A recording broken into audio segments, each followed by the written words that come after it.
In this video I'm going to show you guys how to make a TIE First Order, also known as a TIE FO, from Star Wars. Now if you guys are new to the channel at all, we do a lot of time lapses and tutorials just like this one, so make sure to hit that subscribe button. Also guys, if you're interested in more Star Wars tutorials, I'll leave a link in the card above as well as in the description to a full playlist that you guys can check out after this video. Anyway, let's get into building. Alright guys, so here we are on my flat tutorial world. So this one is 5 blocks long, it is 9 blocks wide, because we've got the banners and stuff like that on the sides, and it is also 7 blocks high. So we're going to get straight into this one really. Materials wise, you're going to need polished deep slate, slab, stair and block. You're also going to need smooth stone. You can also use the kind of like double slab version of this if you want to. I just quite like this. Grey stained glass, warped fence gate, iron trapdoor, grey carpet, polished deep slate wall. We'll need a load of other things as we go through the tutorial as usual, but that'll get us started. So if you want to build it a little box, you can do, totally up to you guys. If you are, go right into the middle. I'm just going to place down a glass block here, and then I'm going to go up and forwards, and it's so that I can get an upper slab directly above that glass block, and that is going to be your first starting point. From there we're going to go forwards with our glass block, and we're going to build an X, or a little cross actually, should I say, not really an X. Cross is a better one. So it's forwards from that, little cross here like that with your glass. Coming forwards from this, we're going to go forwards to this point here, so get rid of that one.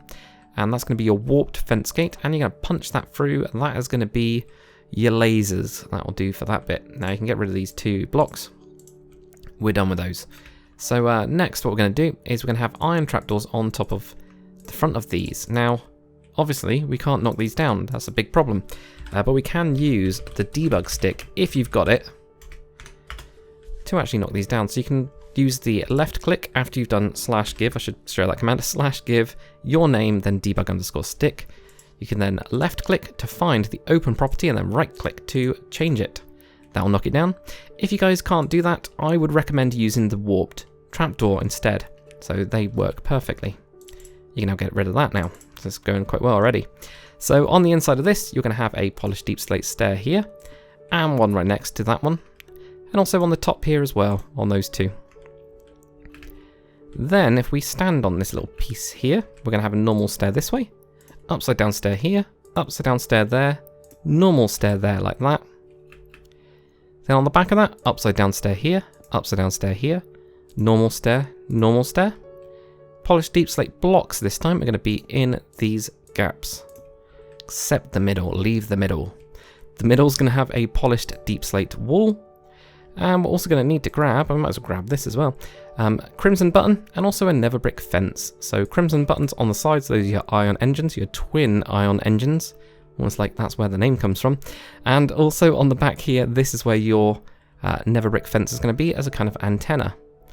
Over the top of this gap here, you can kind of see how much space you've got in here.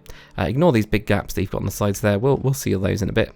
But what we're going to have is just a slab over the top. Then with our grey carpet, that is going to go around those bits there in a little cross shape. Shame we haven't got any of the upper kind of carpet pieces, but you know, it'll do, we'll just leave the gap, it's absolutely fine. So what we're going to do here is we're going to have a block going out. It's going to go out again, so you get 2 of those going out either side, like that. With your smooth stone, you're going to go onto the top of that one and out to the sides. Have another layer on top of that, and then have deep slate on top of that. So again, underneath, smooth stone, then deep slate. And then on these 2 sides, you get your smooth stone. Well, this looks very flat, so what we're going to do is we're going to have polished deep slate in the middle, 3 blocks. 1, 2, and 3. And then with our polished deep slate wall, we're just going to have that where we can see that block. Best thing we can do to try and angle it in gently. Let's do the same on the other side now. So smooth stone first on top and go out. Another layer of that. Deep slate on top. Same underneath, so smooth stone there.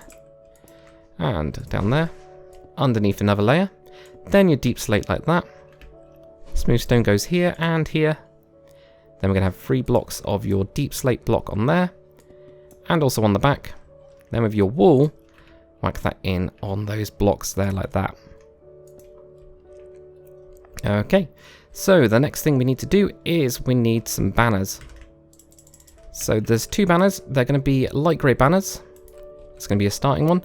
Then grab some black dye and put that into a loom. And you're going to want the crosses, and that's it. Just one going one way, one going the other way. That's it. And you're also going to need a polished blackstone button, which I didn't realise why we haven't got those going up there and there. Very odd. So what we're going to have here is just from wherever the central point is, go diagonally from those ones. Do the same with the other 2 sides. Then put your blackstone buttons around that central point that you've got there. What we also need to do, I just realised, is grab a slab, and on the kind of pylons here, put a slab on the top and underneath as well. Then with those crosses, just go either side of those, like that. And then with your buttons, put that on the inside. It's just going to be those 2 sides there. Same on the other inside part of it. Have those there, there. Not that way, and that way. And then finally on the outside part of it, the exact same thing going on here. Like that there. But guys, that is it for this tutorial. Nice, simple, first order TIE fighter. I quite like it. The only other thing you could potentially do if you wanted to, debug stick and see where down here these bits are the full block. They aren't when you connect them in. So what you can do is find where it says low. So that's what it's usually like, and you can switch that to tool. So that's the only other tweak that you can actually do, and the same with that one there. There we go. So you can knock those up. Tiny little difference, nobody's going to notice, but you can do that. So up to you guys. But anyway, hopefully you've enjoyed this video. If you have, make sure to comment, like, and subscribe. As always guys, I'll see you on the next one.